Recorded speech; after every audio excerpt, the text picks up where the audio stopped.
on the line, I have June Dog. What up, man? What's up with it, man? What's up with it, man? Blessings, blessings. Yeah, appreciate you joining the show, man. Absolutely, man. You know, I reached out to you, and I like the work you're doing, so I wanted to be a part of it. Thank you, man. Thank you, and I like your work. Let's go all the way back, man, before we even get to where you are today. Tell everybody where you grew up. Man, I grew up on 109th between Figueroa and Denver. I grew up at that time growing up. That's when my block was a block you couldn't go down. Every time you look out the window, you seeing somebody getting robbed. I grew up in the era where, it's about 10 people sitting outside on the porch. You got cars pulling up, buying dope. It was like drive-through service. You know, they might flash 10 fingers out the window. That mean they want a dime. If they flip that 10, if they flick it another time, they want a dub. You know, so it was like drive-through service for the dope. The crack game was high. The dope fiends breaking in your car, stealing your radios at that time was high. So I grew up in that era, man, and it was real tough. So just growing up, watching that, looking out the window, watching that, the gangsters hanging out. But I was always into the music, because that Ice-T, the Colors, all that back then. I just gravitated towards that. I liked hip hop, the breaking, the graffiti on the wall, all that shit. I took to, man. The DJs, I just love how they blend music in, and the love that they get at the parties. And I was one of them dudes that, when they had the house parties heavy back then, every house party I go to, you could find me by the DJ booth. Even though I'm not a DJ, but I'm trying to get the mic so I can rap. Just let me bust a rap. You know what I'm saying? And all that, man. So I grew up in that era, and I'm glad I did. All right. So 109th and Figueroa. What was your personal upbringing like? Was mom around? Dad around? Mom's, pops wasn't not so much. So it was moms. I had a whole bunch of uncles. My uncles was dope dealers and like fly ass niggas about, they had that money. But like I said, I had so much gang activity right, front and center where I had to take a part of that. I mean, I took a liking to that, but I also, as far as my uncles being my father figures in my life, because real dad wasn't there, just in and out. So, I took a liking to that, having nice shit, trying to make some money. As soon as my uncles do their thing. Now my homeboys is the bangers, like B-Brazy and my boy 8Ball and G-Sex and all them. So I'm on the block with them. But when my uncles come around, I want to be a part of them too, because that fast life, that money, it was really looked upon back then too. But I had an uncle who got killed in 1992 named Dean, rest in peace. He got shot in the head.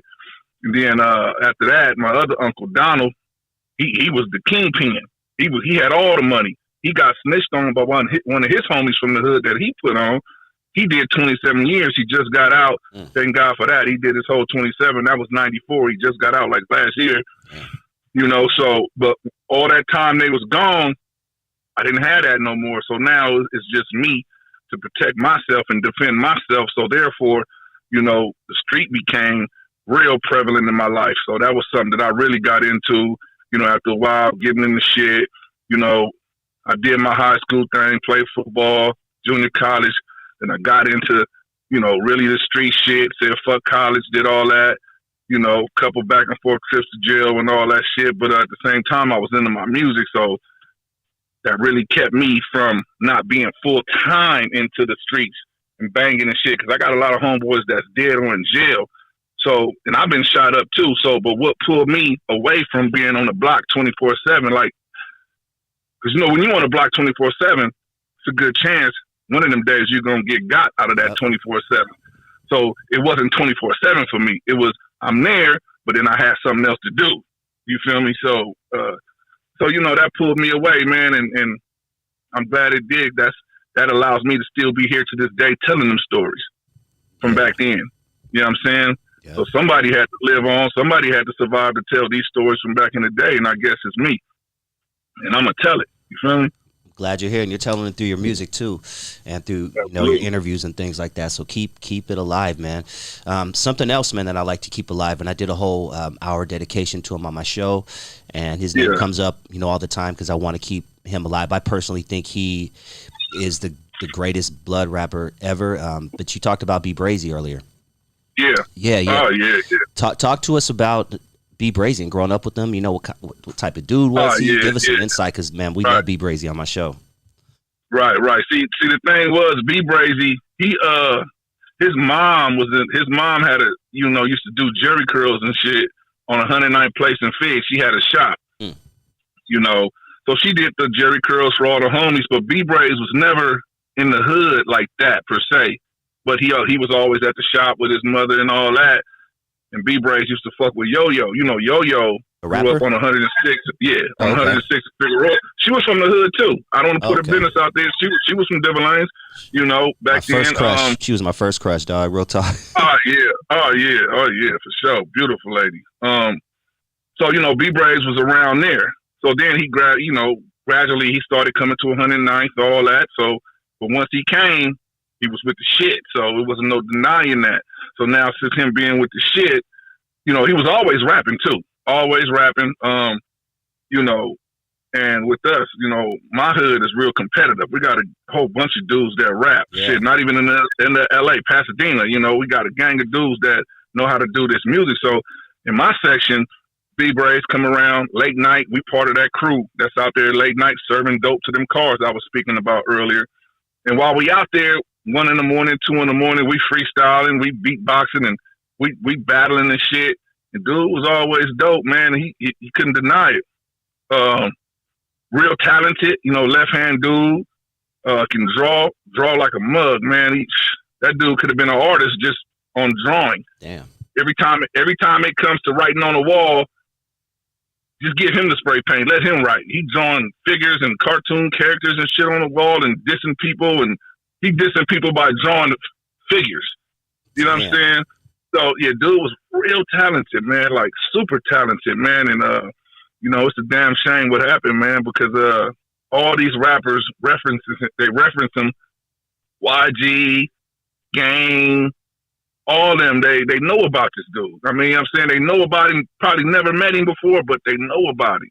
And I don't think that he knew that he had a following big as he did back then. And remember, back then, it wasn't no, internet, YouTube, and all that shit.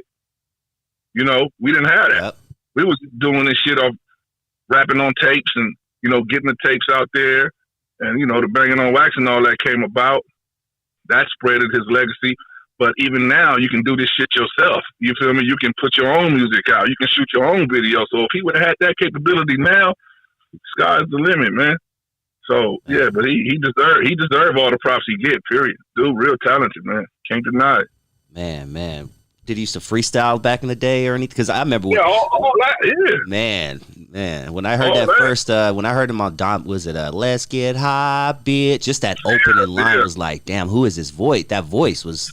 There was never another voice like it. When we freestyle, he always go to this line when he freestyle. He say he met a Martian bitch with 3 titties or some shit. Dude, yeah, but he always go to that line when he freestyle. But his imagination was just out of this world, man. He called himself the Martian. Braze Mac the Martian. Or Braze the Days. Yeah. But that's what we used to do, bro. We go get a 40 ounce. A little $5 bag of weed. We go in the cut, roll that shit up, 2 blunts with the 40, with the music, and we on. Me, him, A-Ball, with that, man. And that's where, we developed our skills from. So, damn. I would, if we could rewind time, I wouldn't change a thing. I love that, man. Thanks for sharing that story and keeping his name alive, man. So, what schools did you go to? I went to Locke High School, and believe me, it was it's over there on the east side, crib school. But what was that like? Oh yeah, man. I went.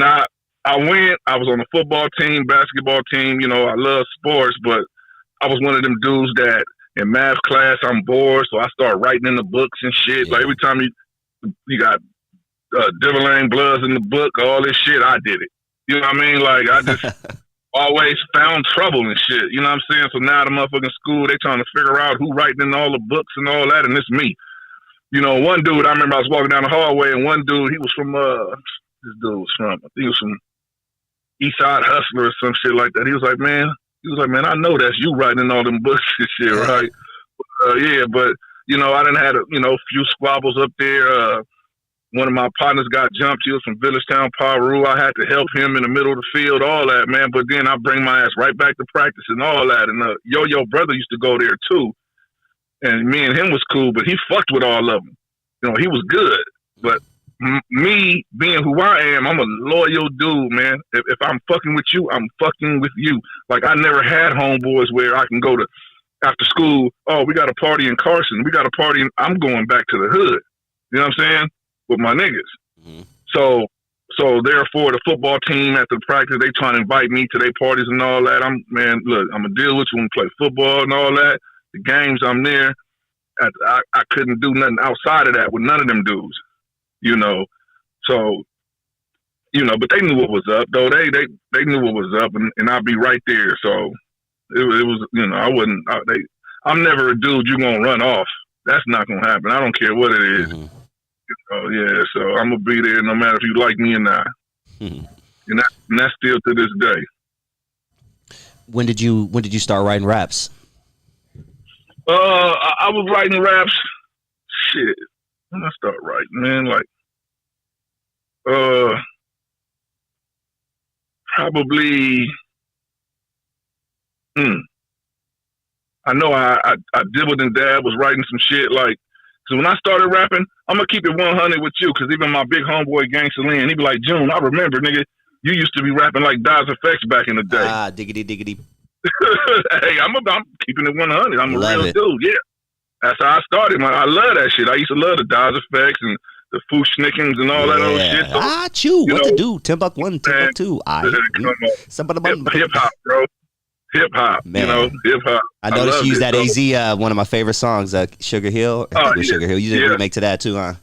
Yeah, yep. I did that, and it was just like a dedication to all the fallen soldiers, and you know, people that my homies that's in jail that's never coming home. I spoke on Red Rum. Yeah. You know, different people like that. But yeah, I just love hip hop so much, man. So it really don't matter. Like people, you got to do gangster rap. Yeah, I do that, but I like to do it with a flair because I love hip hop. You know what I'm saying? So I like to put a little style on what I do, and that's, you know, it ain't just no ABC, D, 1, 2, 3. It got to be some kind of flair to the shit. Yeah. You know? You got a nice flow, man. Before we move on, and before I forget to ask you this question, and another one that we lost way too soon. Very talented dude. We first heard him on Paru Love. One of the dopest verses on that song, next to Bloody Mary, in my opinion. But I'm obviously talking about Red Rum 781. Can you talk to us about your relationship with him and maybe share a story or two? Yeah, absolutely, man. Dude, real good brother, man. Real good brother. What I loved about him, I love that he will never hesitate to help you. Man, dog. I before you even said that, I knew you were going to say that, because someone else, I think it was I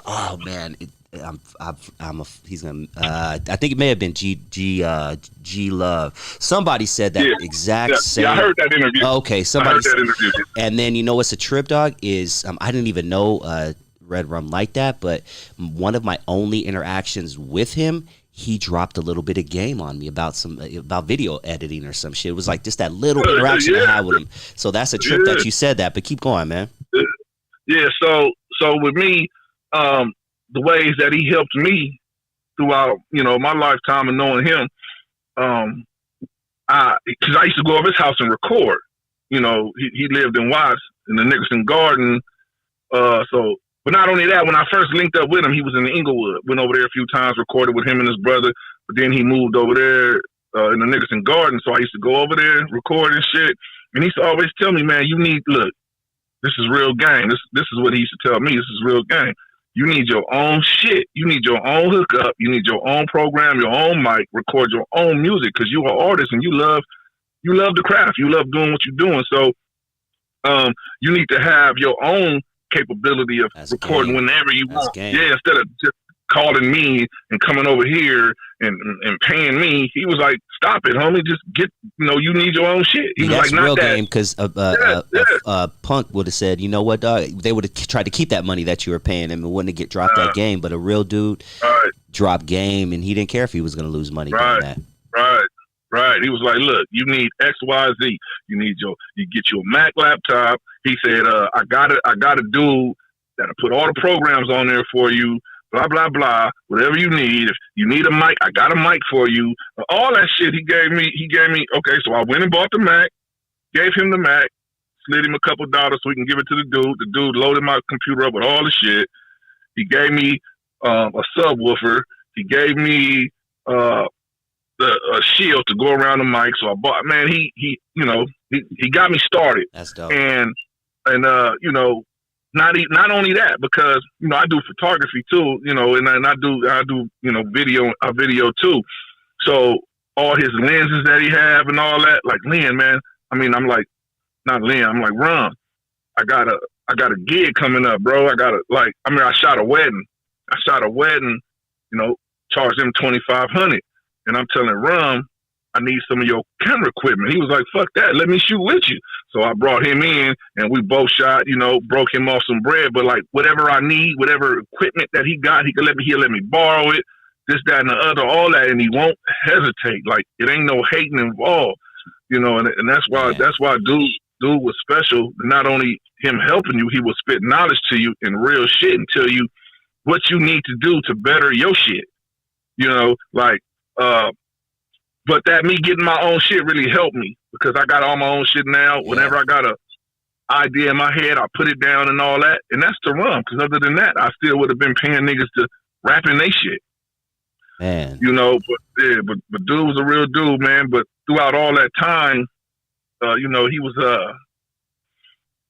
he was getting sick, and he done shot. He videoed a few of my videos, and in the midst of him doing that, he'll have these migraine headaches where he'll have to go sit down for a minute, and it'll be some time where we in the session, maybe one of the bright lights in the studio that.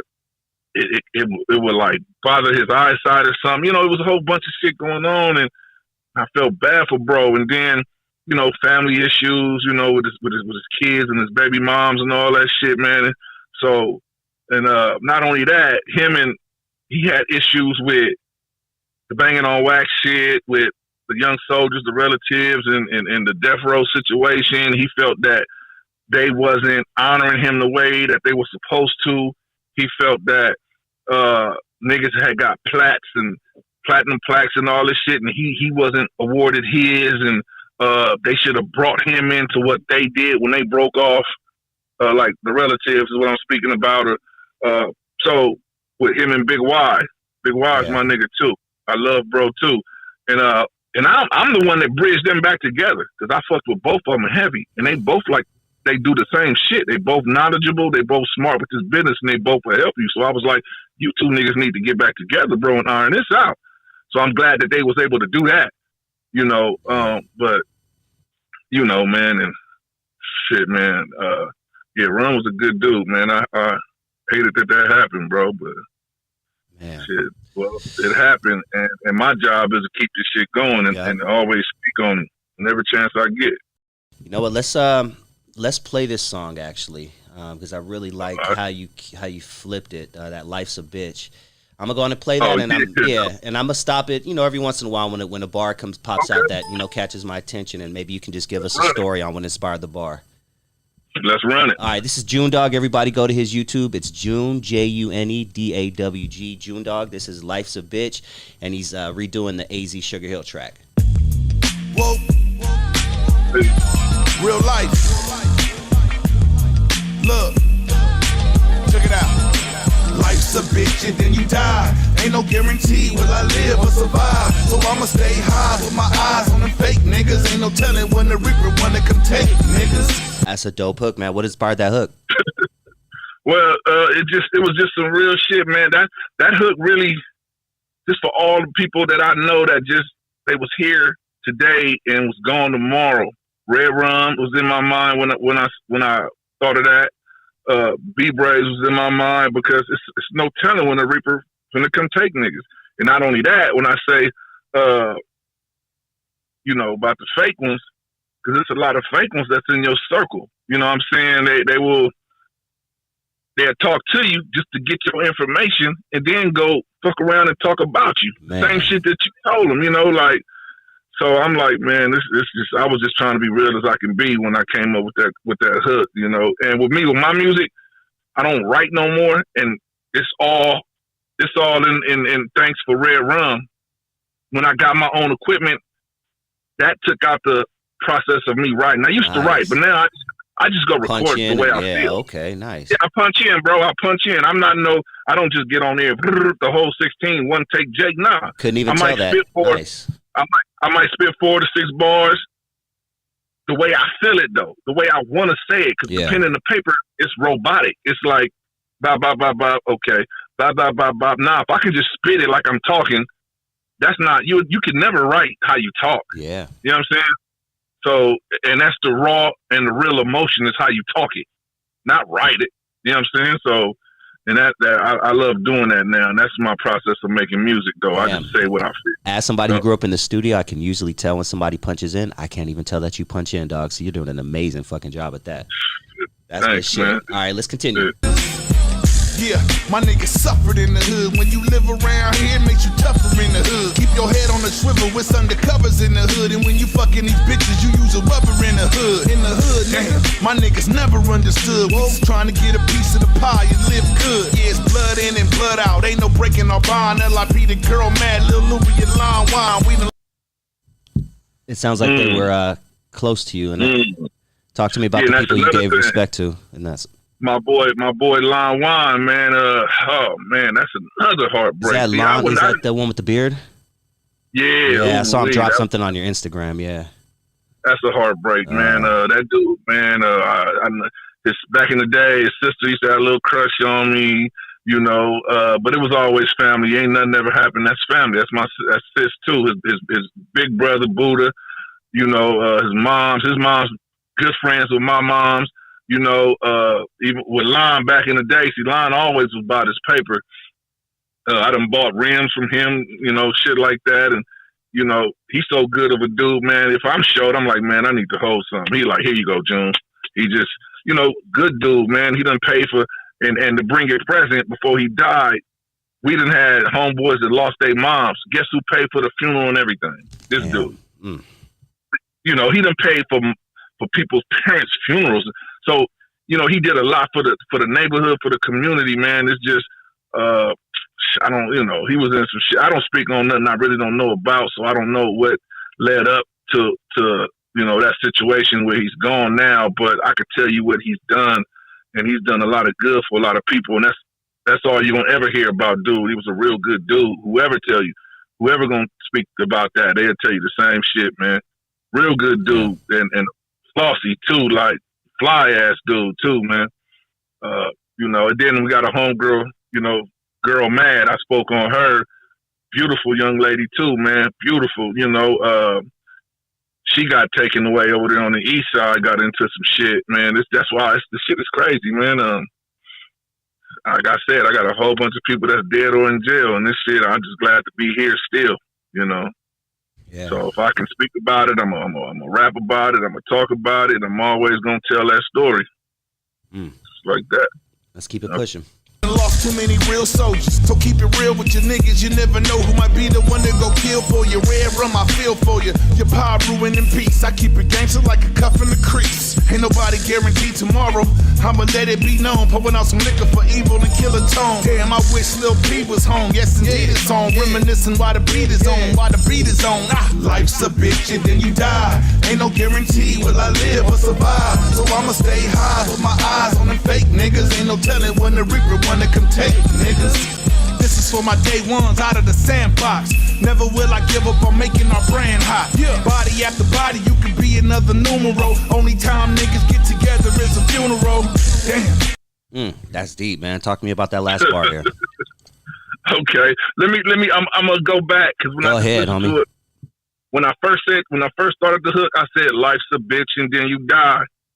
that came from Red Rum. I mean, it didn't come from him, per se, him giving it to me. His life, because like didn't I tell you he was going through shit with his baby mama? He was going through shit, and we used to talk about that, bro. All the pain he was going through. Damn, it was life's a bitch, and then you die. Just like you feel me? That's what made me say that. Okay, now where you just stopped it at. Okay, I said only time niggas get together is a funeral. I go to I don't even want to go to funerals no more, man. I tell everybody I don't even want to go to the. You know why? It's the reason why, because I will rather remember you the last time I seen you, man. Because the last time I seen you could have been smiling, joking. We could have been, clowning and fake fighting, whatever. Because I can trick my mind to say, well, you just out of town, maybe you in jail. I don't want to see you in that casket because that's going to be my last remembrance of you in that casket. I don't want that. I'd rather have my last memory of you joking, clowning, or whatever the case may be, but not in that casket, bro. Man, people don't understand me when I say that, dude. I'm glad you said it. Because that memory, that mind, that last, that picture in your head is something that won't go away. You know what I'm saying? And it's a fucked up thing, man. So I'm kind of cool on going to funerals, man. I go to the after thing, all that. I go say what's up to moms, whatever moms need me to do. Go buy food, bring it, whatever. I do all that, man. But I'm kind of cool on going to funerals because I just want to remember people the last time I seen them. Yeah, I feel you on that. Over everything. I see BIP Lil Laniac. Lil Laniac was on the Bloods and Crips album, the Dama Riders album, right? And that was another dude we used to be out there free. He'd be out there with me, Braze, him, Lil Laniac, G-Lin. All of us would be out there freestyling. And, Lil Laniac, he was the one, he had that little style. Shit, that's crazy, bro. He was another one. We had a lot of dudes over there, man, that had that talent. Once again, they got taken away. He was another one. He was on the very first Bangin' on Wax, That's right, yeah. Yeah. On that, send that crab off too. Ain't no disrespect to the Crips. Yeah, ain't no disrespect to the Crips, but that's what the song say. Send that crab off too, die. He make you say, you suck my battleship. It ain't no shame in my game, my bang, Damn, yeah. Yeah, I had Crips on my show who said that they low key used to bump the Blood side, the Pyru Love and everything, because it was better than the Crip side. I mean, I'm as an outsider, I'm keeping it real. The Pyru side was way dope. To me, was way doper as a hip hop consumer. And I've had many Crips tell me, yeah, man, I used to bump Pyru Love on the low. Man, if you knew music and if you just love music, you can't. One thing about it, you can't deny good music, man. I wouldn't give a shit. Yeah, man. You can fake it all you want, but the real is. Speaking of fake, we're going to play Fake Love in a minute, but let's talk a little bit about hip-hop a little bit more, especially about today's hip-hop. What are your thoughts on, because you're from a different generation, and I say that respectfully. What are your thoughts on the new era of hip-hop, mainly the drill music and how they're disrespecting each other, to the fullest and peeing on graves and not only that, just talking about stuff in songs that they're really doing and getting caught, like basically snitching on themselves. Yeah. What's your whole thought on today's, and that's not obviously the whole genre of hip hop, but that seems to be what's getting the most push right now. Yeah, well, I don't know. What I'm realizing is fuckery gets a lot of attention, and if I have to get with the fuckery to get the attention, I don't want it. I'm gonna stay in my lane, do what I do. I got my fans that deal with me.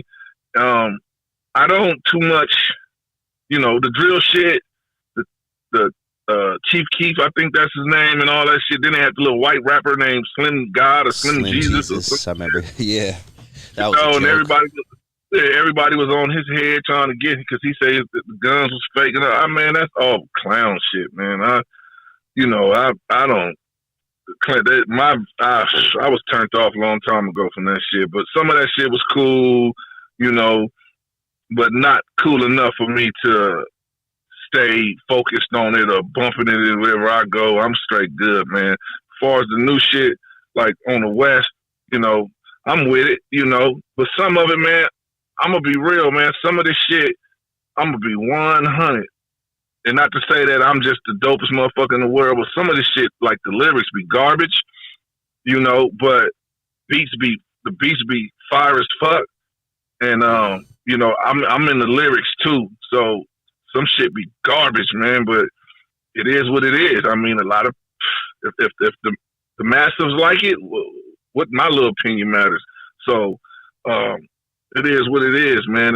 But my thing is, I just stay in my lane. Not to say that I don't think outside the box and jump outside the box to make it happen, because I do a lot of collaborations and all that. But I just got a strong belief that if you master your craft and stick to what you do best, it's going to get noticed. You know, if you being the best that you can be and doing the best, you know, because if you if you playing, if this is sports and I'm a wide receiver and I do what I do, I'm the best wide receiver at going deep. Just throw that motherfucker deep, and I'm the best fool that's gonna go get that shit. I'm gonna be noticed. You're gonna take notice that this motherfucker right here, you know. So just do what you do and do it to the best you can. I don't have to do the drill. I don't have to do none of that because they're doing it and that's what everybody likes. Or doing the hibbity gibbity rap because that's what I don't have to do that. I'm gonna do what I do to the best that I can do it, and I'm gonna make you notice that because I want to do it so well, and that's my belief. So, and at the end of the day, shit, if motherfuckers don't gravitate to it, I'm still not gonna lose no sleep about it. You know, because I just do it for the love, man. I do it for the love, and it's gonna shine through one way or another. And like I said, shit, if it don't, man, I mean, I'm not gonna lose no sleep. I got a wonderful life, so it's good. I'm still here, you know. Are you familiar with the Clubhouse app? It's a podcast, right? So Clubhouse is it's an app where you know, people just go on and talk, and they talk trash, and it's led to a lot of people giving up some information and things like that. I'm just curious if you're familiar with it. If you're not, we can. Yeah, is that what Whack 100 now? That is with Whack 100 in them. Yeah, he's probably the most known affiliate of Clubhouse. Right. So yeah, basically, right. That's that. Yeah, what are your thoughts on that whole app over there? Well, I got a homie that Whack fucking with right now named CEO Reek. You know, he's from 120 different lanes. Yeah, he from 120 different lanes. He's official, and I back him. That's my homie. I've ran into Whack 100 a few times, and it was all love, and you know. So, but as far as me sitting back, it's I don't know. It's just a lot. I try to listen to it, but all the arguing and back and forth. Yeah. I hate gossip. I'm a dude that don't gossip. Say if me and you in a conversation by ourselves and you mention somebody or whatever, by the time I leave you, I don't forgot what the fuck you said. Because I'm not one of them ones that carry what you said, go to the next dude, man, you know what, man, he just was saying, man, he didn't like, I don't do that shit. Yeah. You know, whatever, you know, all that, because it's female, that's female tactics. That's female shit. All that gossiping and, well, I got this on you. I got a recording or I got a picture. I don't do none of that shit, bro. I'm real 100. Like, I don't, all that snitching and all, I don't do none of that shit, bro. We in this shit together. We get caught. I ain't got shit to say. Well, if you say some shit to me, I'm not, when I leave the room, I'm leaving that shit what you said in the room with you. I'm good. So, but I just, man, I stay far away from that shit, man. I try to listen to some of that shit, but that shit, it gives me a headache, man. Because it's too much, blah, blah, blah, blah, blah, blah, blah, blah, blah. It just sounds like a gang of brawls arguing and fussing. That's all I hear. You know what I'm saying? I can't do it, man. I can't. It's nerve-wracking. It's like, so shit, that shit remind me of my kid's mama just fucking arguing with her or some shit. You know? So, yeah. So I leave it alone, bro. There you go. Well, shit, man. We've unfortunately lost a lot of rappers in the past couple of years. Some really talented cats, man. You know, Draco, Slim 400. I mean, shit, King Von. The list goes on and on. You know, as a gentleman from a different generation who's seen a lot of stuff, lived through a lot of stuff, you know, talk to these youngsters and maybe give them some advice on how rappers especially if they have gang ties, how rappers, with ties to the street should move when they're traveling, state to state, city to city. It should, even in your own city. Yeah, shit. I believe, man, you gotta. First of all, your mentality got to be different. I mean, I know it's certain ages you're in different headspaces. Like even for B-Brazy, for an example, at his time he was banging on, off the chain with it, but you can't do both. And I know it might sound cliche. I know people say the same shit. You can't do both, but it's really reality. You can't do both. You can't bang out there 24/7 and expect to be one of these top dudes in the entertainment business, because you're going to get caught up gangbanging, or you're going to get caught up in the street. I mean, it's nothing wrong with gangbanging because everybody's from somewhere, right? But you can be a gangster, but that don't mean that you got to be doing what the gangbangers are doing. Like, you can always be keeping gangsterism. Niggas know ain't nobody going to, try your gangsterism, but you can't indulge. And even if you have, it's time to take a step back, because now this money is going to be money involved. You can feed your family. You're trying to, it's bigger shit to accomplish. Then you can bring some people up with you. And I think that's more important. And a lot of people they can't cipher the two, like,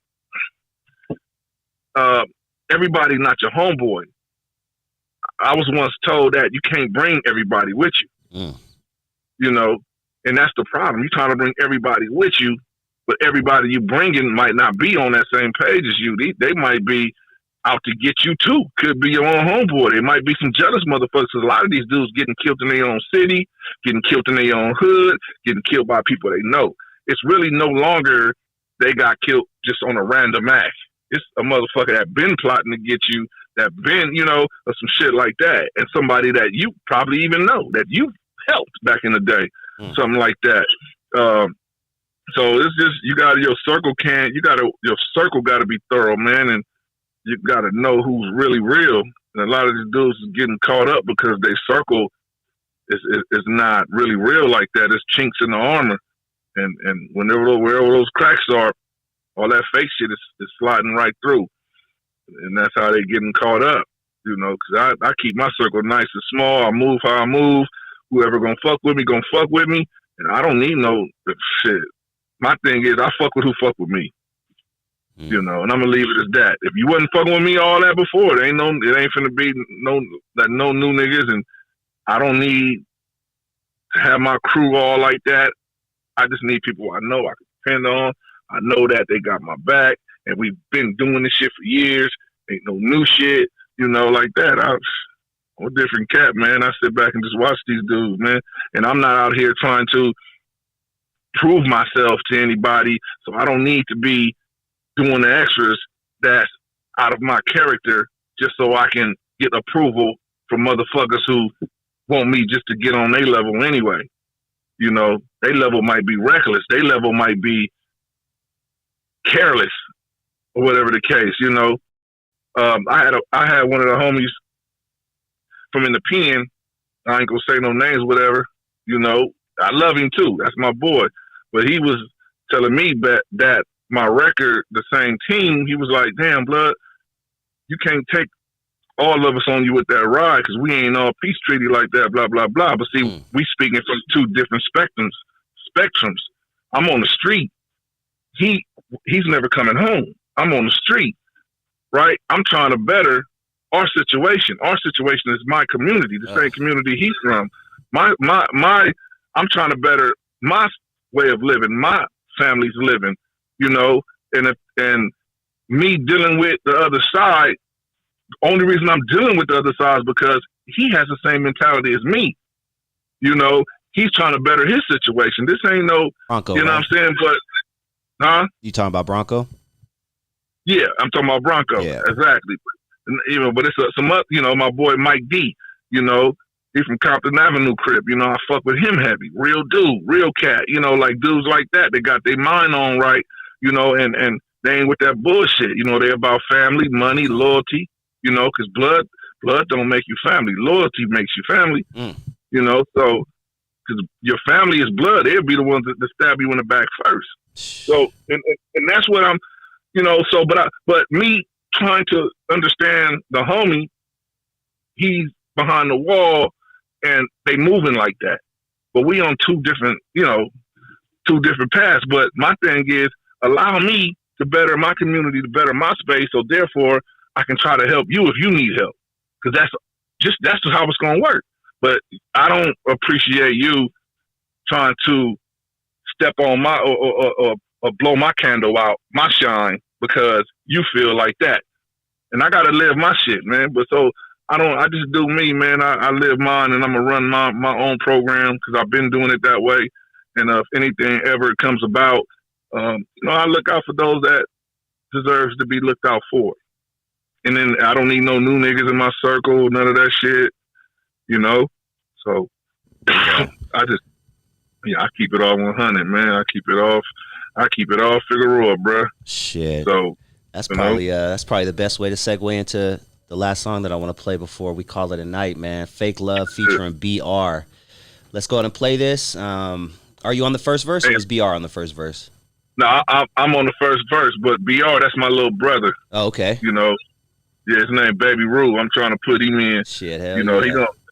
He gonna get going too. He the one really got me going with this not writing shit too. So I got to get that to him. Okay. Like, man, fuck all that right, So yeah.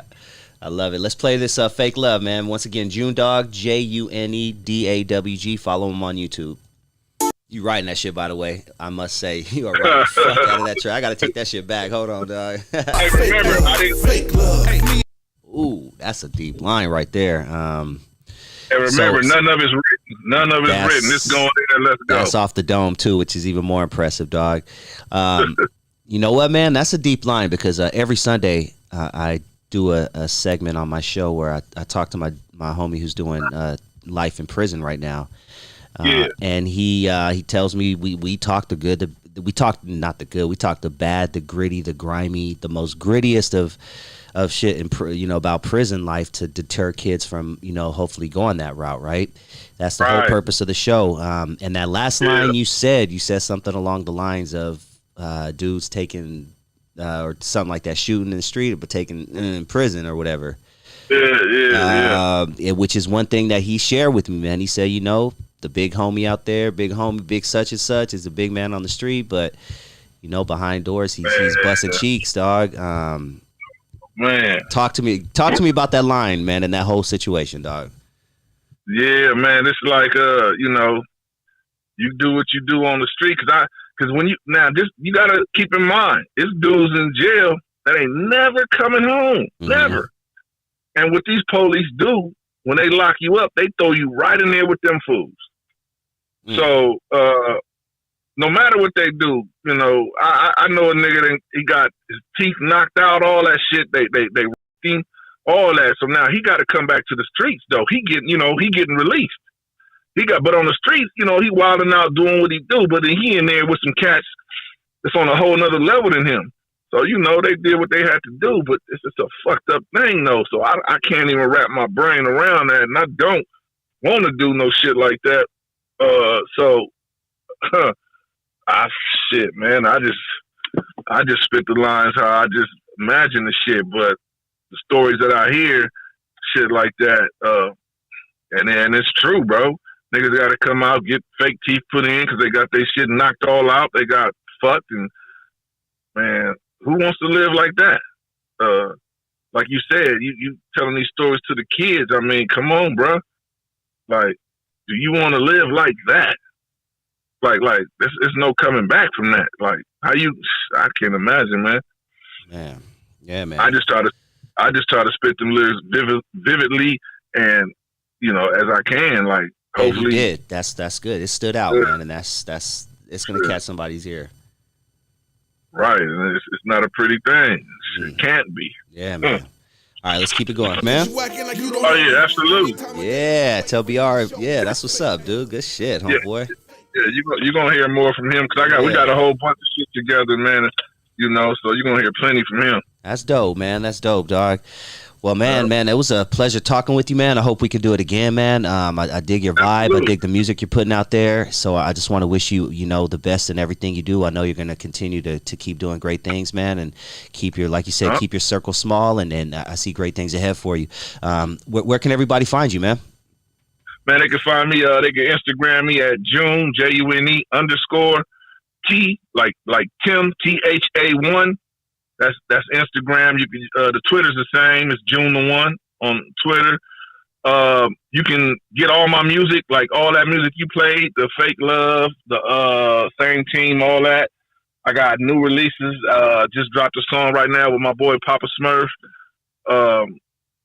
I got LA to the Dinas, that Fake Love record, everything. Well, I'm on Spotify, Google Play Store, Pandora, wherever you get your music from, you streaming music, all my shit is available. So, shit, man, I'm just grinding, dropping shit after shit, Yeah, man. Well, so make sure y'all grab it. Yeah, I'm gonna definitely put a link below as well, man. It's been a pleasure once again, DAWG. Thank you so much, man, and I'll be in touch. All right. Appreciate it, man. Much love, bro. Much love, homeboy. Peace. All right.